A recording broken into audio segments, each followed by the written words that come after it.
Welcome to another episode of Wonderfully Made. Welcome to the channel if you're new. If you're not new, welcome back. Y'all seen the thumbnail, and today I'm making shepherd pie for my family of 9. So I started by browning some ground beef and ground turkey in a pan, and I used more turkey than I did beef because a few of my kids don't really care for ground beef. So I add 3 parts ground turkey and 1 part ground beef, and that way everybody's happy, right? So after browning the ground beef and the ground turkey, I go ahead and get some paper towel. And I saw this on the internet. Get some paper towel and drain the beef while it's in the pan instead of taking it off and straining it the old school way. And y'all, it works wonder. If you got paper towel and you're cooking some ground beef and stuff like that, try it out. It really works. It helps. So anyway, I go in with my seasonings, my dried thyme, my garlic powder, my onion powder, smoked paprika, and some complete seasoning. And I chop me an onion and set it to the side. Once the meat is ready to go, I go in with that working woman sauce and I put that in there. I throw that chopped onion in there. And then once I get the onion in the pan, I sweat that down a little bit, get it cooked for about 3 to 4 minutes, just until it's a little soft. And then I go in with my tomato paste and some beef base that I grabbed from Sam's Club. And I go ahead and I get that mixed in. And what that's going to do is going to work with my all-purpose flour to create a flavorful gravy. And then once everything is combined, I go in with some all-purpose flour.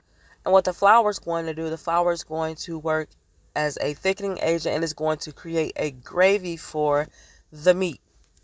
Then I'm going to go in with about 8 cups of cold water, and I'm going to add a few packages of carrots and peas. Now, I've seen some recipes that call for just corn and the thing, but I didn't have any corn, and I didn't want to add any corn to this because each time I made shepherd pie, my family was, happy with the turnout of the carrots and peas, and plus it's a great filler for your dish.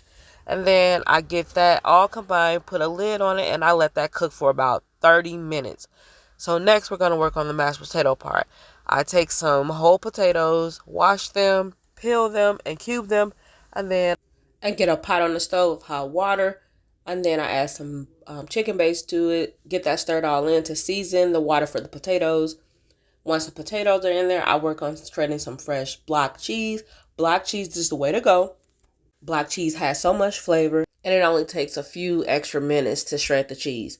So then I check to make sure the potatoes are done by using a fork. If they're fork tender, they are ready to go. Once they are done, I get my seasonings out, and I season them things up heavily because we don't like bland food over here. Now, if you've never made scratch mashed potatoes, this recipe right here alone stands on its own. It is so good. The chunks and the mashed potatoes, you cannot get that from instant mashed potatoes. Now, they got a brand out there that is pretty good, but I don't think it comes even close. Even though it's really good, I don't think it comes close to real mashed potatoes. So once I get those potatoes mashed up, I throw in some butter, some sour cream, some heavy whipping cream, and then I get them things mashed up. And they're not as smooth as I like. They got a little bit too many chunks in them. So I go in again with the masher once I get done adding all the ingredients in there.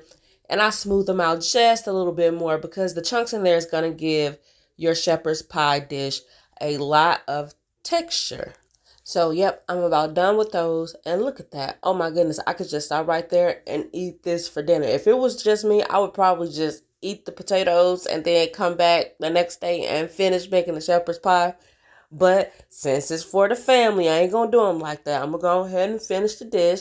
So I throw my cheese in there and I set it to the side. Now, the meat is ready. It has cooked down. I grab a casserole dish and I'm going to create some layers for the shepherd pie. I put in a layer of the meat and the peas, and then I go in with a layer of mashed potatoes, and then I use the offset spatula to kind of create those layers, and I get that all spread out. And by my meat and peas mixture being a little on the loose side, I decided to add this layer of mashed potatoes in between the top layer so that the potatoes can help the dish thicken up a little more as well. So then I go in with the rest of the meat mixture, And I spread that out as well. And then I come in with the rest of those potatoes and I create that second layer of potatoes.